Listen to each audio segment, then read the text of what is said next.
Now, if you want to be the king of the trailer park or don't want to spend a ridiculous amount of money on speakers like Turtlebox, this setup is loud, can even run on common power tool batteries like 18 volt, and the concept is customizable from mild to wild, and you're fixing, not throwing away an expensive setup if something goes wrong. From a day at the beach to being strapped on an ATV or a side-by-side, this system absolutely rocks, and I'll go over a couple power sports options that may work well outside of traditional soundbar, system, and rack speaker options that may work well for someone new to off-roading. Alright, so this video is for ATV dirt bike side-by-side guys that want audio or maybe new to the sport. Spent a lot of money that could have went towards better options, but I'm gonna go over a few different options. Now, the most common one you've seen, I call it a boob tube, but it kind of wraps around. A few different companies make them, but I've always like got it off camera and I would break them in a bad rough section. They're not that strong, or the amplifier, something would always go out and I'm throwing away X number of dollar thing. Now, the first one I'm gonna go over before I go over my DIY is audio helmet. Again, not trying to get into a safety thing, but I've kind of made it a rule, if I do a trip and I might be riding some more technical or some more dumb stuff, I don't bring anything else. I might bring something for camp if we're hanging out and listening to music, but this is what I bring. Shit. It was a little slicker than last time I did it, and I think this spot's got a little rougher, but when it kicked here, I kind of knew it was going, and I at some point went to bail, but when I did, I couldn't quite get off and get a footing quick enough. James said I went into like the fetal position here, but luckily I cushioned the fall for the ATV and hit. Now here I'm actually under the ATV, and then this one's a Carto, and I do the same thing on the motorcycle. That's my jams, and I don't want to leave camp without some type of music, so the helmet's going to be on me for me to listen to music. It's that automatic, like I'm not going to just go ride around and maybe get into something. It's like I've already got my helmet on. That's the one I most recommend. There's different brands and stuff on Amazon. Now, the second one to consider, and I'm not going to play like how loud these are, but is this. This is the Honda cup holder. If I'm around the house and just riding, over or checking something out or whatever, I might slide this in just to have a little tunes. It's got a USB battery. It comes in and out pretty easy. And my little hack on this, if you see right there, that's where the USB is. Now, that's easy to get dirt and grit and stuff if you're ATVing. I forgot what the cost is, and I can include a associate link, but I bought a cheap pack of these little rubber USBs that I can pop in. I got a pretty big pack of them, very cheap, so if I lose this one, I can go back to the house and grab another one or keep a few on stock. Now, the thing with these is you can actually link these together. This one by itself is not the most powerful tune. It's very light, but you could get a second one, and they make little Amazon straps for different like the links or whatever the JBLs are called, but there's multiple similar little USB. The thing I don't like about buying those, same scenario, and I bought All-Tech Lansings and stuff like that, and at some point the battery or something messes up and I'm like, I'm throwing it away again, throwing away money. These, you can pop the battery out right there, or you can USB charge them from a cigarette lighter as you go. Almost debating maybe getting a few more of those and playing with the next side-by-side with that. And the Ryobi, I am halfway tempted, like whatever four-seater I get, to get maybe 4 of those, run them all USB, linked in with little quick disconnect straps. And the idea behind that is going to be one of those speakers near everybody, and then each person could control their volume because they all link together and play from one device. So that's just something kind of cool to keep in mind. And this one is water and dust resistant, so you put it up in a good spot, it's a good idea too. But now, again, safety, that's convenient, nice little campfire thing, that's USB. Now this one, I'll go ahead and show you. I have a regular 12 volt plug, and I have it on a SAE. But I can easily pop that apart and say if I had 2 or 3 ATVs, or I wanted to run this system also in a side-by-side, and literally we've been in Colorado and we wasn't using the ATV. I let my buddy strap it up in his side-by-side. He had tunes for the whole week. Now, the speakers, there's some older speakers. I was just upgrading the boat. The thing I did buy is I bought a kicker. And if you do this, do a marine grade unit, something that can get water or mud on this face and still be robust. I'm not particular any brand, but I would recommend marine grade something. Now, as I went around here, I went and drilled holes and got the very, very big zip ties. So it's pretty versatile between the handles, the different points. I can get this thing strapped in just about any way I want to. All right, so inside of here, and if you just want to do a basic setup for ATV or UTV, 4 speakers, easy to replace if I bust one. Again, just did the temp plates, cut them out here, screw some stuff in, and you can get more serious on the silicone and stuff like this as far as waterproofing it, depending on your application or where you ride. The marine grade unit works pretty good here. Now, through here, I've got a 2-split option. So this is an SAE plug, which that's where I have my 12-volt connected in. That works nicely there. So again, if you was going to use this for multiple ATVs or different side-by-sides, you build something like this, hey, 12-volt as you go, just keep switching along. Now, I've used this for 5 years now. It's been awesome. A couple times, like, got to shut the lid or something, maybe got a little water in there. But, and I cracked I think it was the plastic up here. And, you know, riding along, rain, this, that, and the other. A little moisture has gotten here a time or two just from me using cheap speakers that's already been used and it leaked through in a spot or something like that. But you can do your RV sealant properly, and I mean, you make this pretty watertight. Again, with the little valve right here, you can see right there.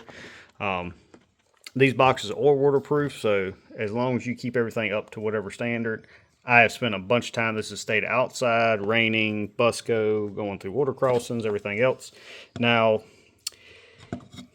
there is radios that are subject to handle different voltages. I think, I know Garmin, at least with the fishing stuff, they've got a wider range where if you have like a 16 or some 18 volt, like some of my stuff, I run these batteries directly to a Garmin head unit or live scope, stuff like that. Now, your audio units, you kind of have to watch out for what the voltage is or isn't rated for on these. Most of them are going to be around the 12 volt rating. Now the Milwaukee 12 volt or the Rigid 12 volts, if you have something that's in the 12 volt, you can probably run the radio, most of them just fine. Now, once you start getting into 18, 20 plus volt range, that's where you're going to potentially throw too much voltage at this head unit, and that's a bad thing to do.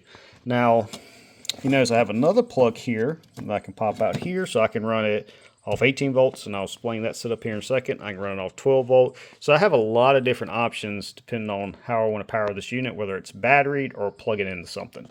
Now, they make adapters just like you're looking at here for the Ryobi, and if you're running a voltage that's compatible with the head unit, do your research there, you can just run it directly. Now, from 18 volt to most head units, you're going to be throwing too much voltage at it. So this is an Amazon step down here. So this is 18 volt. This is stepping it down to that 12 volt. So whether I plug in a Ryobi battery here, just get a little switch here, or a rigid battery, and I've got the fuse here, I can disconnect as needed. It's applying 12 volt power here and then feeding the head unit. Now, if you notice with this box, I have quite a bit of space still in here. So even when I do have this on the ATV, I'll do a ratchet strap where I can easily loosen it back and forth. But this is extra storage. Now, again, this is a little bit of a heat sink. This got a little heat here. Don't go too crazy, but I'll throw like my rain poncho or some loose stuff in here. Actually, if I'm using a rigid battery, having a rain poncho or something to kind of cushion this from just bouncing around. Now, this has little screws going in it this way. I did them on the outside here, and I'll show you what size screws and even the adapter that I use from Amazon here. I'll show an associate link on that if you want to copy that. And again, if you have Milwaukee, get Milwaukee or whatever batteries you have. And I've got 2 on the back side there. And that's for the step down to the 12 volt here. But again, at any point, again, this box is pretty rigid, pretty tough. My little brother's actually tipped this against stuff and hasn't broke the box, whereas audio tubes and stuff like that, I've broke them multiple times, pulling up too close to something, bumping up against something, stuff like that. The box is very robust, but again, worst case scenario, if I break this box, it's a trip to Harbor Freight. If I break a speaker or blow a speaker, it's just me upgrading, and I might do a light combo or a little nicer, better audio speaker, but this still jams the way it is. If my head unit goes out, again, $200 or less, again, you don't have to go kicker. I spent a little bit more money there, but you can go quite a few different options that's cheaper. I just suggest marine grade if you're going to be riding in potential rain and stuff like that. Have a lifetime warranty on rigid batteries, so batteries are never really going to go bad. It's just going to keep getting replaced. Adapters fairly inexpensive. So is this. And so is the rigid. And now, if I'm riding, depending on where I'm riding, I might throw a rigid battery in here.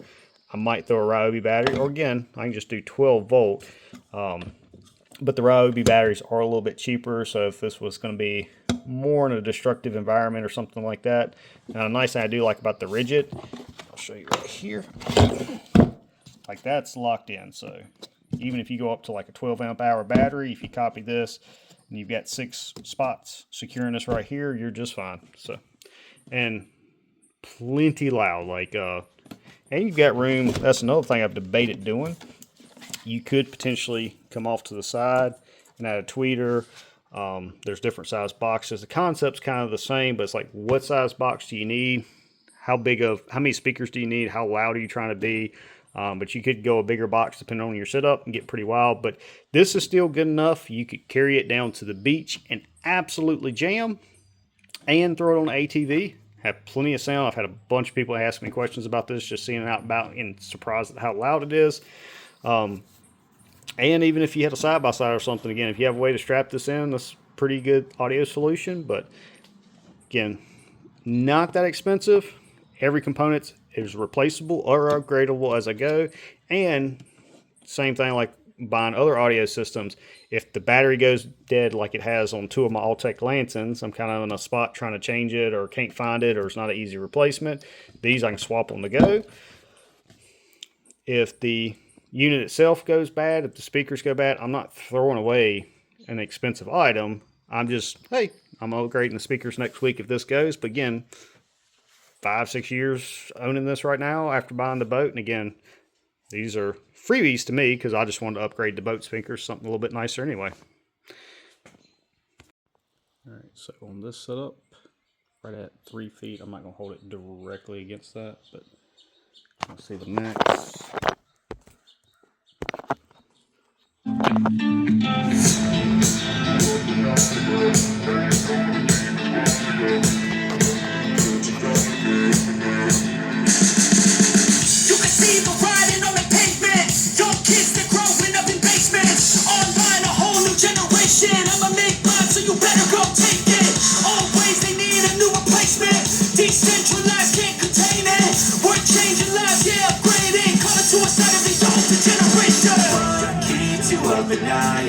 Make all the demons quiet, yeah. We were built to thrive, yeah. I think that we've all had enough. Keeps you up at night, yeah.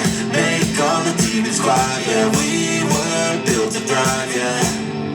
I think that we've all had enough. I think that we've all had enough. Sick of dealing with the old plan. They know that we're calling it wrong.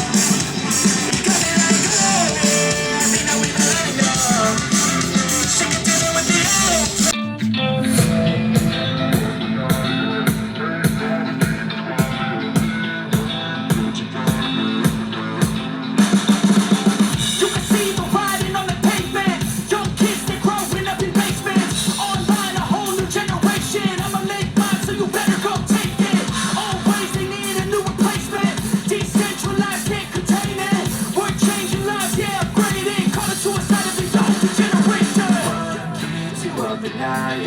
Make all the demons quiet, yeah. We were built to thrive, yeah.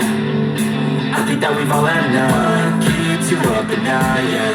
Make all the demons quiet, yeah. We were built to thrive, yeah. I think that we've all had enough. I think that we've all had enough.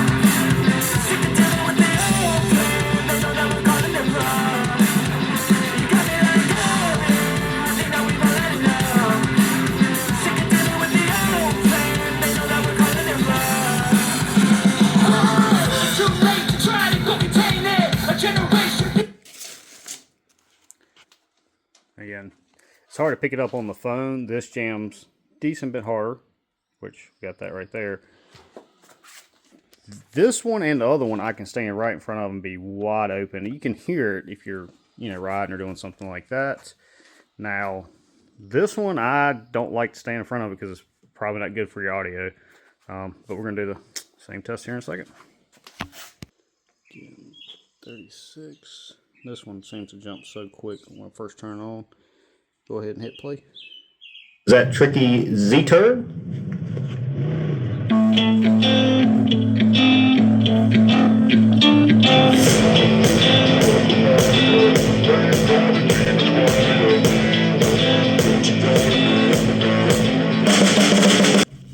Now let's talk a little bit about safety. We are getting in that decibel range that you are potentially damaging your hearing.